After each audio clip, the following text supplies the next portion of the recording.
Okay, for tonight's homework, I'm going to have you write down the work for these 4 problems and listen for the 5 words I'm going to have you write down to show me that you listen. So here we go, finishing up our week with transformations, looking at dilations. Alright, this first problem right here, point A is going to be 3, 2 over 3 up 2. Point B is going to be right 2 down 2, 2 negative 2, and C is going to be left 2 up 2, negative 2 1. So A again is 3 2, B is 2 negative 2, C is negative 2 1. I'm going to give you up here the new dilated shape. So A prime is 9 6, B prime is 6 negative 6, and C prime is going to be negative 6 3.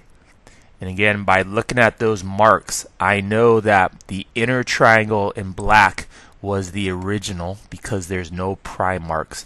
And these with the prime marks show the new one. So this one starts out small and is expanding bigger, which means the scale factor will always be a whole number bigger than 1. Anything that shrinks has a scale factor smaller than 1, like a fraction.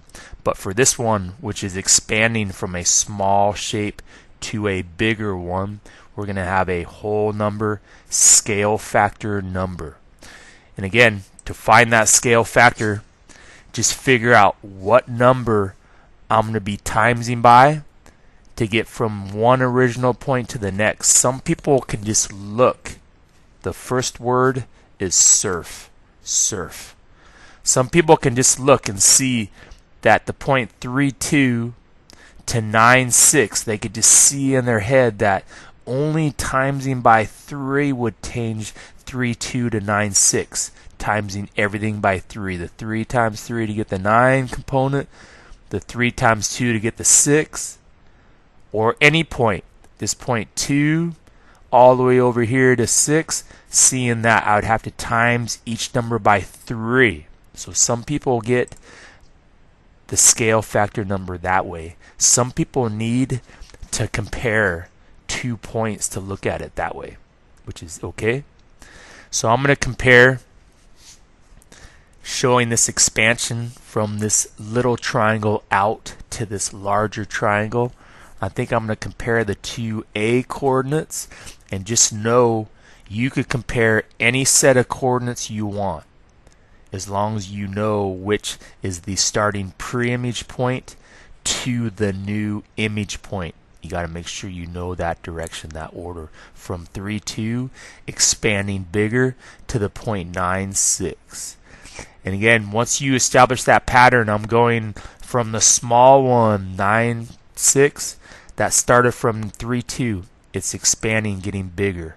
So if you compare any corresponding pair of X numbers or any corresponding pair of Y numbers or any coordinates from the original to the new one, as long as you're putting the new coordinate compared to the original, so the new one on top compared to the original, that's the order that you do it. The new coordinate compared to the original, that's another way of getting that scale factor of 3.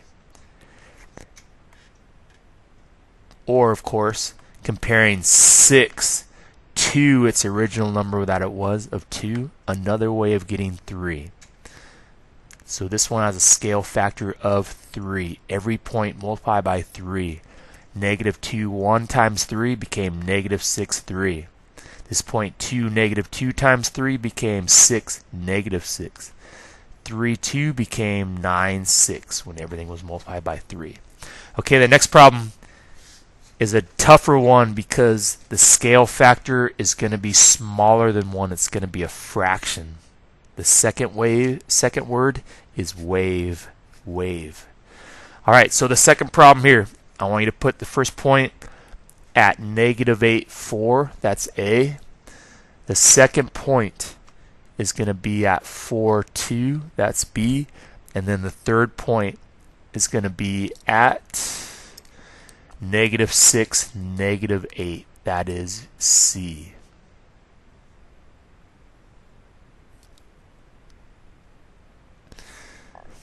I could tell right away that this is the original because there's no prime marks on it. The new triangle with prime marks showing that that's the image is going to be -4, 2 for A prime, 2, 1 for B prime, and C prime is going to be -3, -4. And again, just by looking at those coordinates, I know that this problem right here started at the big black one and shrunk down into the smaller blue one by the marks. No marks, original, the pre-image. Little marks on here, the new one, the image. And again, all I need to know is the scale factor, what I'm timesing these numbers by to get down by this one. But that's tricky because the only number you could times by this to get a smaller number is a fraction, which is equivalent to division. So this does get confusing, but some people can see that if I'm going down from one point to the other, if I'm going down from A down to the smaller A or from B down to the smaller B, if you could figure out what you're dividing by right there, know that you're multiplying by the reciprocal of that to get the scale factor. Or if I'm going down from 4, 4, 2 to 2, 1, it looks like I'm dividing everything by 2. But know that for scale factors, there's no dividing by 2, only timesing. So if you're dividing every number by 2, that's the same as timesing by a half. This has a scale factor of 1/2. Another way of getting this scale factor of 1/2 is comparing one point to its new point. So this one starts at the B and shrinks down to B1. So it's starting at B and going down to the smaller point B1. And you can see right there, from 4 to this 2, I'm dividing by 2. From 2 to 1, I'm dividing by 2. Dividing by 2 is the same as multiplying by a half. Or if you compare the new number in the coordinate compared to the original, so from B 4, 2 down to 2, 1, if I compare the new number, that 2, compared to the original number 4, that will reduce down to that half also, that scale factor. So those are tricky. So again, comparing the new number in any coordinate to its original number will give you either the reduced form or the form that you got to reduce to get the scale factor. Scale factor of 1/2. Remember, all those are the same.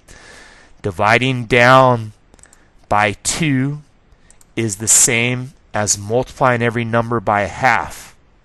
Going down from 4 down to 2 is comparing 2 to 4, that's a half. Going down to 1 from 2 is comparing 1 to 2, that's a half. Scale factor of a half. Or if anything gets smaller, the scale factor is a fraction. The third word is blue. Blue. Alright, continuing with these problems here. Next problem, I'm going to have you do the actual dilation. So for problem number 3, the points are A is 0, -2, B is 2, 3, and C is -2, 1. For this problem, I'm going to have you multiply. I'm going to have you dilate it. I'm going to have you multiply by a number. So this one, I'm going to have you multiply by a scale factor of 4, which means I'm taking every coordinate and timesing by 4, quadrupling it, making it 4 times as big. So A is 0, -2, B is 2, 3, and C is -2, 1. So knowing that I'm timesing every single coordinate by 4, will make the big new expanded points for the new image shape. So my new A, when I times everything by 4, gives me 0, and then 4 times -2 is -8. That gives me 0, -8. When I times 4 by 2, 3, it gives me 8, 12. And I know this is going to go off the graph, but that's okay. And then the next one gives me -8, 4. So when I plot that, that will give me the new dilated image. So 0, -8 is A prime. Over 8, up 12, way up here beyond the graph, sorry about that, is the new B. And then C is -8, up 4. And if you could tell, that one clearly started out small and expanded and got bigger. So a scale factor of 4, a whole number bigger than 1 when things get bigger. Of course, if that would have gone down and reversed,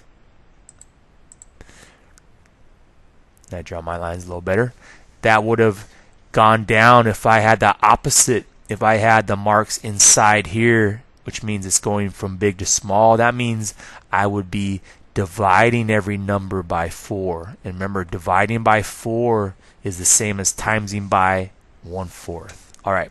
The fourth word is turtle. Turtle. All right, the last problem. This one's going to have a combination of everything that we've learned, so good luck. On this problem right here, I'm going to have you do 3 separate transformations and then give me the new coordinates of A, triple prime, B, triple prime, C, triple prime. So for this problem, I'm starting off with the triangle 1, 1, 1, 3, and 4, 1. Where A is 1, 1, B is 4, 1, and C is 1, 4. I'm going to have you first dilate this triangle. Dilate by a scale factor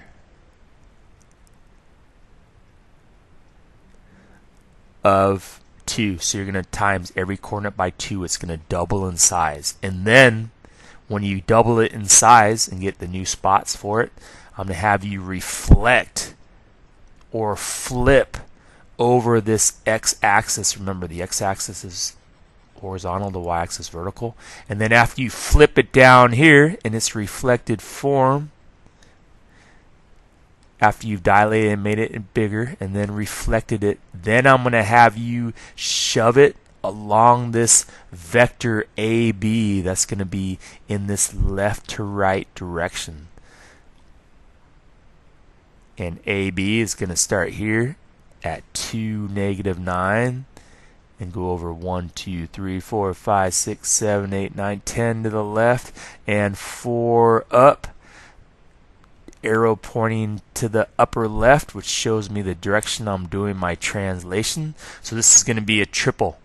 I'm going to dilate this first, make this bigger, and then after I dilate it and make it bigger, then I'm going to reflect that bigger triangle over the x-axis down here.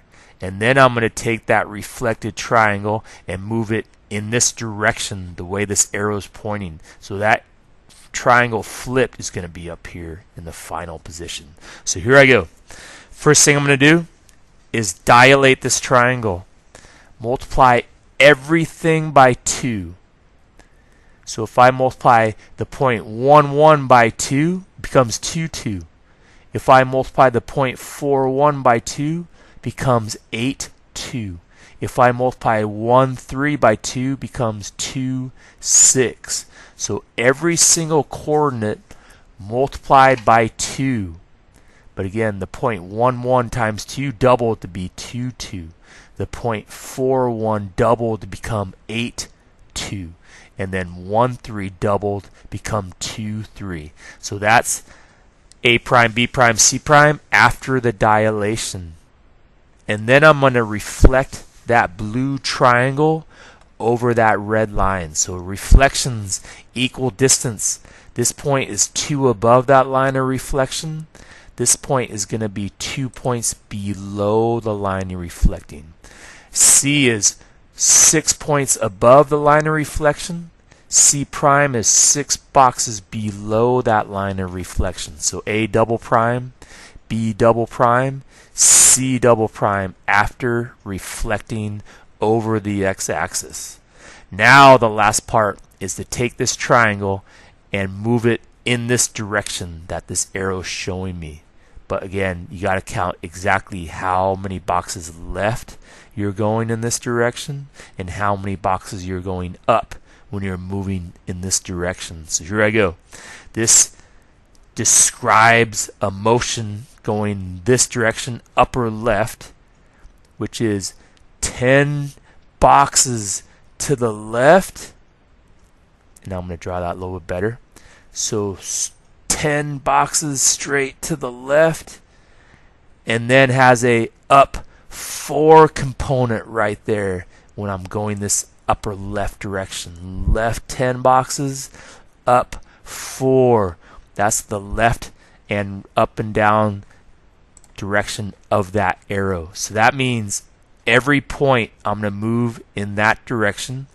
Every point when it's moving that way is moving left 10 up 4, left 10 up 4, left 10 up 4. All 3 of those points are following that vector of left 10 up 4.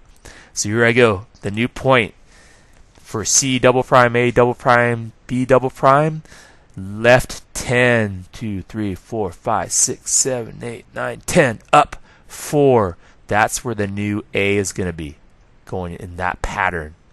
The new B, left 10, 1, 2, 3, 4, 5, 6, 7, 8, 9, 10, up 4. That's the new B when you're going in the direction of that green arrow. And then the new C, left 10, up 4. That's the new C when you're going in that direction of that arrow. So now my final coordinates, the final piece of my answer here, C prime is -8, -2. A triple prime is -8, +2. And B triple prime is -2, 2. The last word is sand. Sand. Good luck.